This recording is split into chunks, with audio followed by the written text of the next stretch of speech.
Bienvenidos al podcast de Espacio Luzarra.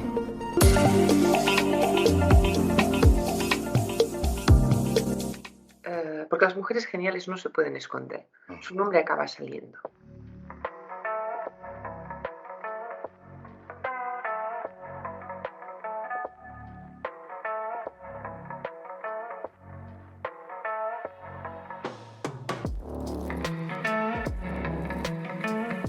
No es lo que se denomina una cuota política, ¿no? Y es un mérito real. Somos complementarios, no antagonistas. Y esto es importante, ella decía, me siento ciudadano antes que mujer.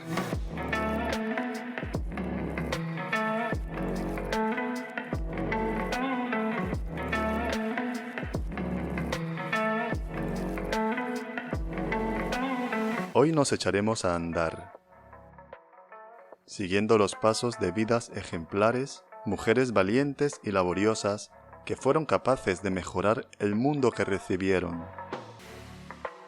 De antemano sabemos que será imposible seguir las huellas de tantas y tantas mujeres ejemplares, por lo que de todo un jardín florido solamente tomaremos un pequeño ramito, un puñado de flores como muestra de todo un campo abierto y recién florecido.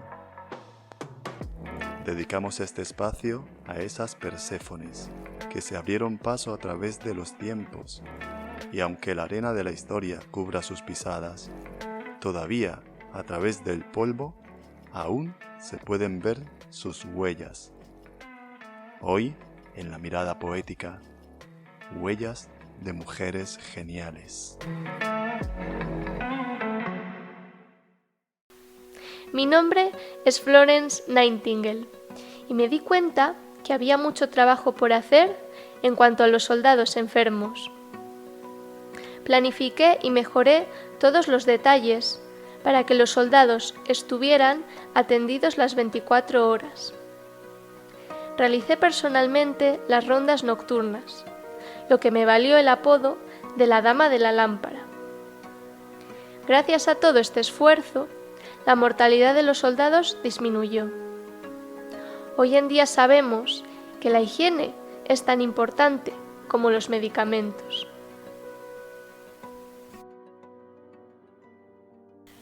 Soy Alexandra David Neil y aunque se dice que he sido cantante de ópera, compositora, periodista, fotógrafa y exploradora, realmente fui una buscadora con sed de conocimiento.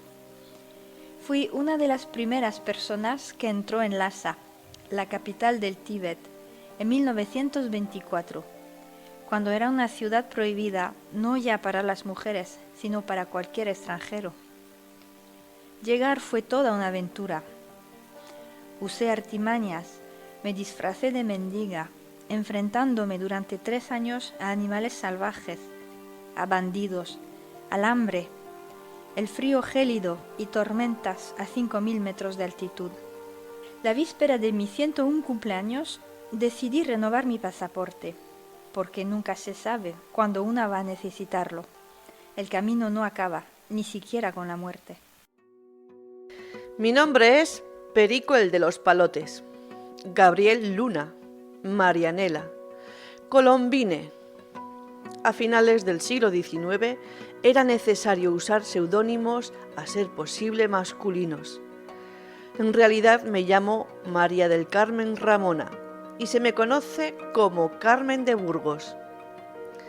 Quienes vivieron conmigo la generación del 98, vimos el declive de ese gran imperio que alguna vez fue España.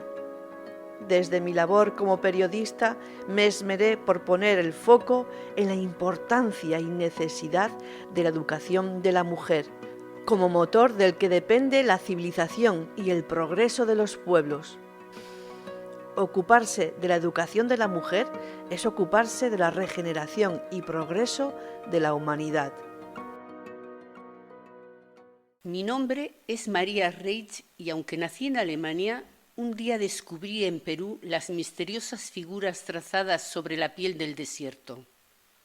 el desierto me recibió con los brazos abiertos y lo recorrí de todas las maneras posibles. Caminé sobre su tierra seca desde las 5 de la mañana y viví en una pequeña cabaña sin luz y sin agua corriente. Pero las comodidades materiales no importaban, porque antiguos ancestros revelaban ante mis ojos sus misteriosos secretos. Gracias a este estudio se liberaron miles de dibujos de las líneas de Nazca, que hoy están catalogados por la UNESCO como Patrimonio de la Humanidad.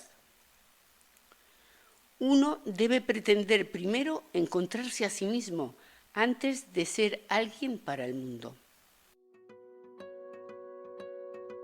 Recuerdo que había millones de keniatas desesperados, que guardaban silencio y se preguntaban qué había ocurrido en su sociedad, qué había sido de la justicia moral, del juego limpio y del sentido de la responsabilidad de aquellos que ocupan cargos importantes, aquellos de los que se supone que debían protegerlos, orientarlos y guiarlos hasta un mañana más esperanzador.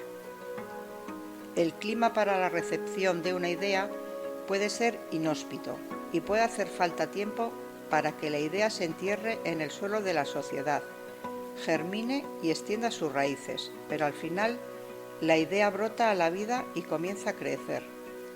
Mi nombre es Wangari Maathai y el hecho de ser la primera mujer africana en recibir un premio Nobel no fue más que la confirmación de que, independientemente de lo que el gobierno pueda hacer por alguien, cada persona debe hacerse cargo de su destino para construir un mundo mejor. Mi nombre es María Fus y tras un siglo de vida, confieso que todavía me sorprende el mundo. Como bailarina, encontré en la danzaterapia una revolución pedagógica, una forma de mejorar la vida de muchas personas con todo tipo de límites físicos y psicológicos.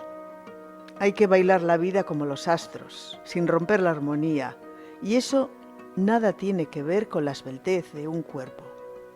Gracias a la danza, fui capaz de ver el interior de una niña sorda de 4 años.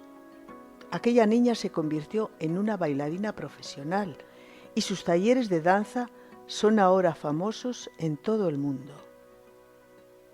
No hay edad límite. Yo tengo muchos años y siento todas las mañanas que crezco. El pasado me dio mis raíces, pero me gusta vivir en el presente. Casualidades que yo no creo que sean casualidades. Yo no creo en las casualidades. Yo creo que hay algo mágico en la vida que funciona.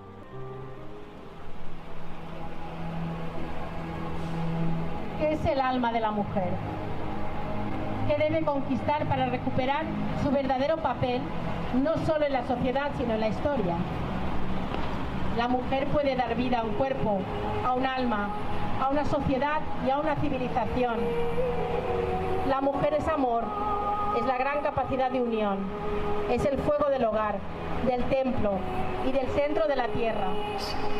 La mujer tiene la capacidad de cohesionar, de aglutinar, de congeniar personas y almas. Su amor es una gran generosidad, así como capacidad de percibir la belleza, la armonía y luchar por la justicia. Ha llegado la hora de que la mujer pida no solo un día internacional para ella, sino que se sienta la protagonista de su vida y sienta que tiene fuerzas y capacidades para hacer muchas cosas por sí misma, con sus propias características, con generosidad, porque la mujer pide para dar y exige porque siempre sabe tener las manos abiertas.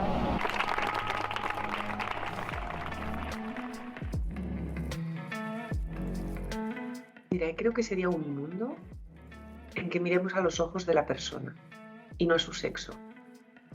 Puede parecer poético, pero no es una metáfora.